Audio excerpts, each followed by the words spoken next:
पण या सगळ्या गोष्टींचा शेवटी मलाही वाटते, मी द्विधा मनस्थितीमध्ये आहे हे निश्चित आहे, अजूनही आहे. शेवटी काही भावनिक विषय आहेत, काही प्रॅक्टिकल विषय आहेत.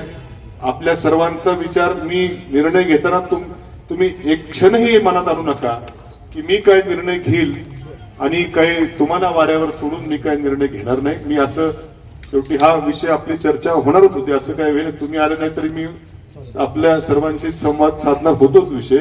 पण जो काही निर्णय घ्यायचा असेल तो तुमच्या सर्वांचं पुढचं भवितव्य विचारामध्ये घेऊन, तुमच्या सर्वांना पुढं खाली गावामध्ये काम करताना देखील योग्य त्या ठिकाणी न्याय मिळाला पाहिजे. तुमच्या सर्वांना उद्या कुणाचा त्रास होणार नाही, ही सगळी, हे मी असा निर्णय घेऊ शकत नाही. मी एकटाच काहीतरी चला मी चाललो आणि आता मी गेलो निघून आणि तुम्ही आता तुमचं काय तुम्ही बघा तुमचं तुम्ही, असं अजिबात होणार नाही.